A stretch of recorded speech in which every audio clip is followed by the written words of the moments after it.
मुझे करबला ले चलो, फरिश्ते मुझे करबला ले चलो। मैं दुआ हूँ वानी ताकत थी। लब्बैक या हुसैन, लब्बैक या हुसैन, लब्बैक या हुसैन, लब्बैक या हुसैन, लब्बैक या हुसैन। लब्बैक या हुसैन। બસ મારે એટલું કહેવું છે કે આ મોકો નસીબદારને જ પણ નસીબત થાય છે. તે ભૂલું નહીં કે આપણે ઇન્શાલ્લાહ આવતા સોમવારના પાછા પ્લેનમાં જવાનું છે આપણા વતને.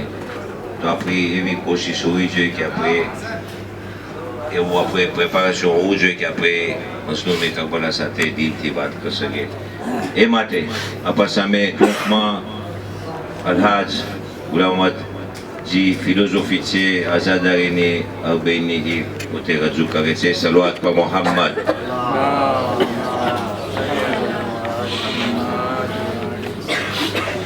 أعوذ بالله من الشيطان الرجيم بسم الله الرحمن الرحيم رب اشرح لي صدري ويسر لي أمري واحلل عقدة من لساني يفقهوا قولي صلوا على محمد وعلى محمد.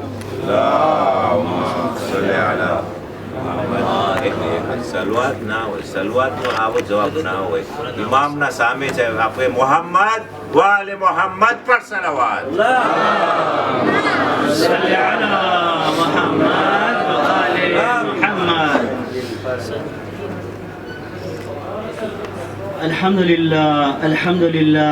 અલ્હમ્દુલિલ્લાહ જેટલું આપણે અલ્લાહ સુબ્હાનહુ વ તઆલાનો શુક્ર કરીએ તેટલું ઓછો છે કે આપણને આવો મોકો નસીબ થયો છે. આપણે જોઈ રહ્યા છે આપણી આંખોથી કે રસ્તામાં પણ હાલવાની જગ્યા નથી અને ટીવીમાં એ લોકો કહી રહ્યા છે 22 મિલિયન, કોઈ કહે છે 25 મિલિયન, અલ્લાહુ આલમ જેટલા હશે. પણ આપણે આપણી આંખથી જોઈ રહ્યા છે કે કેટલા જાયરીન આજે ઇમામ હુસૈન અલૈહિસ્સલામને પુરુષો દેવા આવી રહ્યા છે, જેમાં આપણે પણ શરીક છે. તેનો આપણે અલ્લાહનો શુક્રગુજાર કરીએ.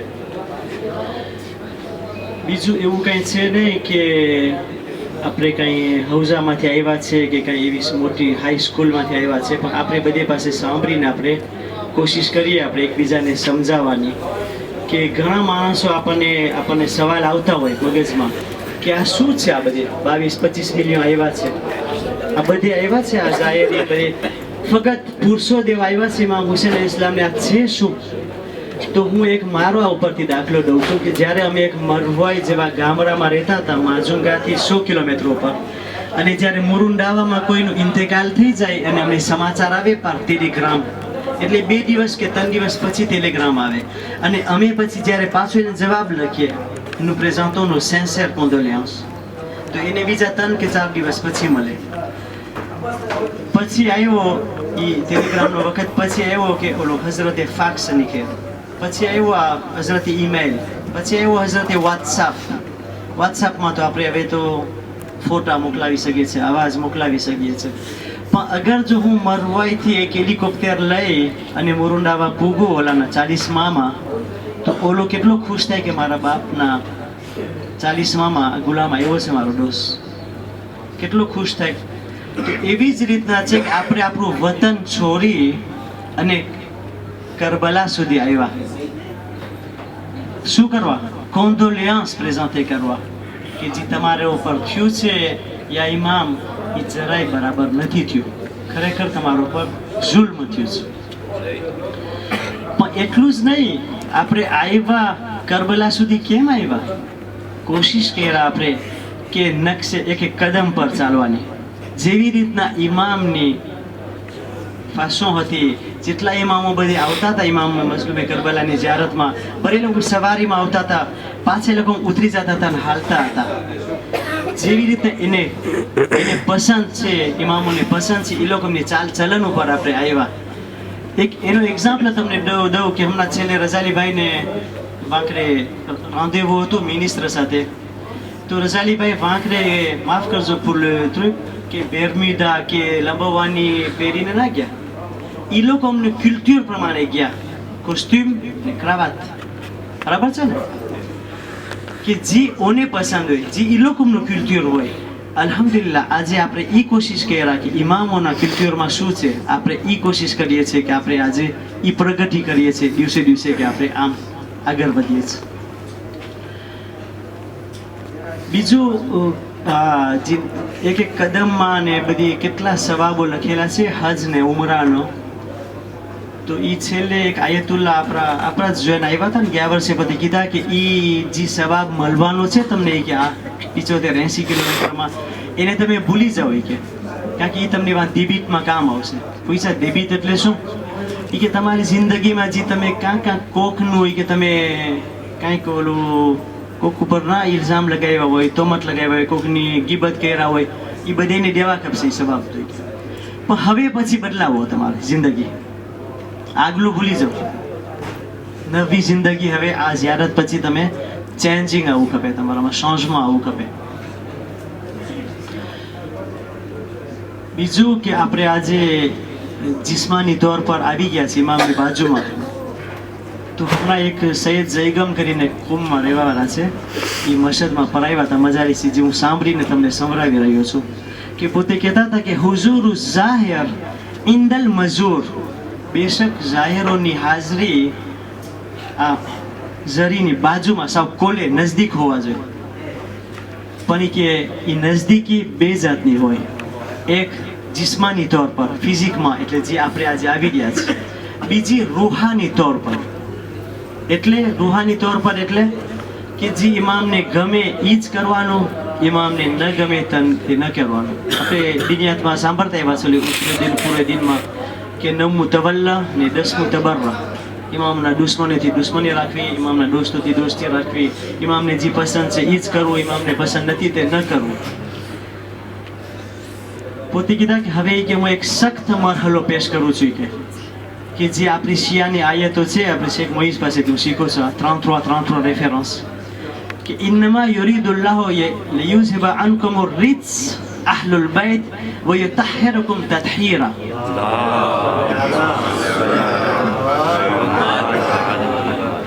ઇન્નમા યુરીદુલ્લાહ, અલ્લાહ સુબહાનહુ વ તઆલાનો ઈરાદો છે કે જે પણ રીત એટલે જેટલી હરામ, જેટલી ગુનાએ કબીરા સગીરા, જે પણ નાનામાં નાનું હશે ને એ બધાને અલ્લાહ દૂર રાખશે. આ અહેલે બેતથી, અહેલે બેત દૂર નહીં રાખે, અલ્લાહ દૂર રાખશે. તો પોતે એક્ઝામ્પલ દેતા હતા કે અગર હું મુતકબ્બિર હોય, એટલે હું વાળો હોય, તો મને અલ્લાહ નજદીકી દેશે ઇમામથી. ભલે ને મારું કોર બાપરે કોલે હોય સવારથી રાત સુધી, આખો 40 આખા 10 દિવસ, અલ્લાહ નહીં કરું, નહીં મને નજદીકી મેળવશે જ નહીં. તો આપણામાં એ સમજમાં આવવું ખપે કે શું ઇમામને ગમે છે, શું ઇમામને નથી ગમતું. આ આપણો એક ભાજ હોવું જોઈએ. સલ્લુ અલા મુહમ્મદ વ મુહમ્મદ. એટલા ચાલુ કર્યા, બધાના મગજમાં વિચાર થયો હશે કે આ શું છે, આ કેમ આપણે હાલે છે, શું કામ હાલે છે, આપણે ક્યાં હાલે છે આપણે. તો હાલતા હાલતા જરાક દોસ્તારો સાથે વાતો ને કરતા ત્યારે વિચાર આવ્યો કે આ હાલવું સિર્ફ હાલવું નથી, આ રસ્તામાં આખી જે આપણી જિંદગી છે એ સમાયેલી છે આખી. પેલું તો આપણે નિયત કર્યા કે આપણે આપણો એક દ્વિત હતો બધાનો, જે નથી હાલે એ પણ એમાં સામેલ છે કે આપણે ઇમામ પાસે જવું છે, જી થાય આપણે જવું છે. તો આપણી નિયત, આખી જિંદગી નિયત ઉપરથી છે. પછી આપણે જ્યારે ચાલવાનું ચાલુ કરી નાખ્યા, આપણે બધું અલ્લાહ ઉપર છોડી દીધા. ભલે આપણે પેલા કહેરા હતા કે આપણે અહીંયા રોકશું, અહીંયા ઊભા રહીશું, અહીંયા ખાશું, અહીંયા આમ કરશું, તો બધું અલ્લાહના આધારે આપણે સોંપી દીધા હતા. તો જિંદગીમાં એમ જ છે, આપણે આપણું કાંઈ નહીં હાલે, અલ્લાહ જે કરશે એ જ ચાલશે. તો આનું પહેલો આ રસ્તાનો જે પહેલો મને શિક્ષણ મળ્યું કે બધું અલ્લાહના હાથમાં છે, આપણા હાથમાં છે નિયત કરવી, સારી સાફ નિયત કરવી. પછી હાલતા હાલતા જિંદગીમાં જિંદગી આપણે ચાલુ થઈ ત્યારે બધી જાતના એતાપ આવે. હાલતા હાલતા જાતના એતાપ આવ્યા. આપણને મુશ્કેલી પડી, ઠંડી પડી, થાક લાગ્યો, પગ દુખ્યા, પણ સાથે સાથે કેટલો ભાઈચારો વધ્યો, કેટલા એકબીજાને ફ્રેટર્નિટી હતી. કોઈના ચહેરામાં કંઈ એવું કંઈ કેવી રીતના એનું કંઈ નિર્ભયપણા કે એવું કંઈ મેશાંસ્તે કે બધા ટેસ્ટી હતા, બધા એના ખુલ્લા હતા. જિંદગીમાં એમ હોવું જોઈએ ખરી રીતે. પછી હાલતા હાલતા તકલીફ થઈ, આપણને પાણી નહોતું, ટોયલેટના પ્રોબ્લેમ હતા, ઝીણા ઝીણા પ્રોબ્લેમ કહેવાય. આમાં રસ્તામાં હાલતા હાલતા આપણને શિક્ષણ મળે છે કે ગરમ પાણી નહોતું, સુવાની જગ્યા નહોતી. તો એ બધી તકલીફ જિંદગીમાં આવશે. ઇમામ કહે છે તમે આ રસ્તો લ્યો, હું તમને આખી જિંદગી જેમ તમારી જિંદગી હોવી જોઈએ હું તમને બધું શીખવાડી દઈશ આ રસ્તા. પછી આપણે મોર આગળ ગયા, આપણે થાકી ગયા. તો ઇમામ કહે છે કે તમને કુરાશ કપશે, જિંદગીમાં કુરાશ કપશે. ઘણી ફેરે તમને તકલીફ આવશે, મોટી મોટી તકલીફ આવશે, પણ કુરાશ ન હોય તો તમે કેમ કરશો? પછી આપણે હાલતા હાલતા જોતા હતા કે ઝઈફો હતા, અપારંગ હતા, પગ વગરના હતા, બાયડીઓ હતી સાવ એકલી બે સાથે. તો એ બધા હાલે છે જિંદગીમાં, એ લોકો જાય છે આપણી જેમ જ. તો ઇમામ કહેવા માંગતા હશે શાયદ કે તમે જો, તમે તમારા નીચે જો, તમે તમારું ઝીણા ઝીણા દુઃખમાં ઊભા ના રહી જાજો. આ તમારા કરતાથી બહુ દુઃખી છે, પણ એ લોકોએ હાલે છે ટેસ્ટથી જિંદગીમાં, એ લોકોએ ભરોસો લઈને હાલે છે. પેલું ખોવાઈ ગયા આપણે, ઘણા રસ્તો ભૂલી ગયા, ચૂકી ગયા, મોડા થઈ ગયા. એ બધી જિંદગીમાં થાય, એવી એપ્રોચ આવે, એમાં કંઈ ગભરાવાનું નથી. જો આપણી નિયત પહેલાથી સારી હોય, જો આપણી કોશિશ હોય તો જિંદગીમાં આ રસ્તામાં આપણે કામયાબ બની શકશું. ને આપણે કામયાબ બન્યા, જેટલું કહેરા, એક દિવસ આવેલા, 1.5 દિવસ આવ્યા. તો જિંદગીમાં બહુ જાજી એતાપ આવવાની છે આ રસ્તામાં. એ બધી એતાપ આપણે જોઈ લીધા. ભાઈચારો, કોઈ એકબીજા સાથે તું બોલતું ખરાબ રીતે, બધા એકબીજાને હાથ દેતા હતા. સુવા ટાણે પ્લાસ નહોતી, બધા તું આવી જા, કાંઈ ન મને આવી જા, કાંઈ પ્રોબ્લેમ નથી, તું આવી જા, મારા ભાઈ છે, તું મારા પડકે બેસી જાય. એવું જ હોવું જોઈએ દુનિયામાં, આપણી જિંદગીમાં.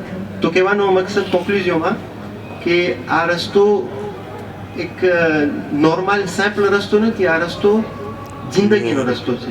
એમાં મને યાદ છે જ્યારે હું એક લેખ વાંચતો હતો, લા રૂટ du paradis.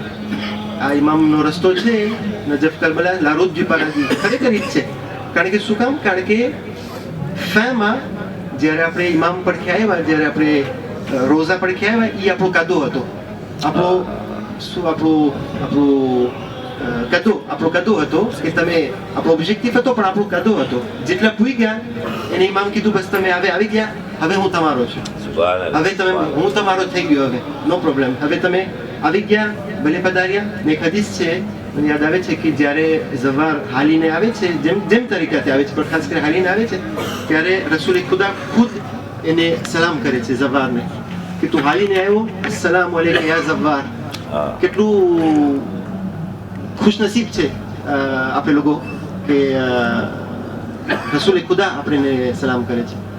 તો કોન્ક્લુઝિયોમાં આ ખાલી રસ્તો હાલવાનો રસ્તો નથી, વિચારવાનો રસ્તો છે. ને એમાં બહુ જાજા મેસેજ ભરાયેલા છે. ને છેલ્લો મેસેજ એ છે કે જો આપણે જિંદગી, જેમ આપણે આ રસ્તો પસાર કર્યા, એમ આપણે જો આપણી જિંદગી પસાર કરશું તો આપણા માટે જન્નત છે. શું કામ જન્નત છે? આપણે ઇમામ હુસેન મળી ગયા. ઇમામ હુસેન જવાનના સરદાર છે, જન્નતના જવાનના સરદાર, યાની કે જન્નત એના હાથમાં છે, અવધોત્રોમાં. તો ખાલી હાલવું નથી, પણ જિંદગીનો એક મેસેજ છે ઇમામ પ્રત્યે.